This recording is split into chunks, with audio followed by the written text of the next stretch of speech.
हैदराबाद में महकमा HDA employees union की जानिब से मुख्तलिफ वासा और सेवरेज पंपिंग स्टेशन को मुकम्मल तौर पर बंद कर दिया है और एहतजाजी धरने और मुजाहरे में तब्दील करते हुए मुलाजमीन ने सिंध हुकूमत और HDA अफसरान के खिलाफ प्ले कार्ड उठाकर नारेबाजी करते रहे।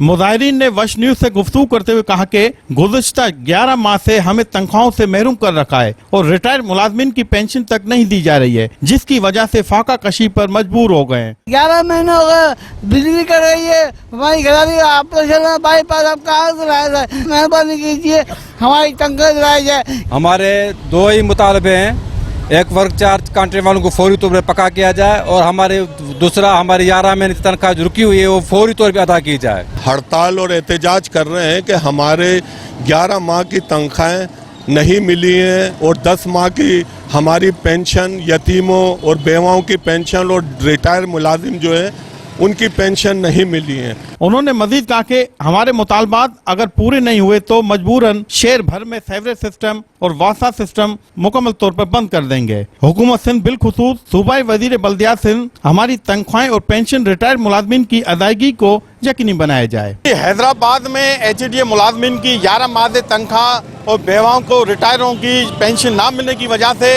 इनकी हड़ताल जो एहतजाजी मुजाहरा यहाँ पे जारी है, जिसकी वजह से सड़क जो है सेवरेज सिस्टम और वाटर सप्लाई सिस्टम पूरे हैदराबाद में बंद कर दिया गया है। इनका हुकूमत सिंध से मुतालबा है कि इनकी तनख्वाहें और पेंशन बहाल की जाए और ताकि इनका मसला हल हो सके। कैमरामैन इश्तियाक के साथ जहाज़ेब अली, वश न्यूज़, हैदराबाद।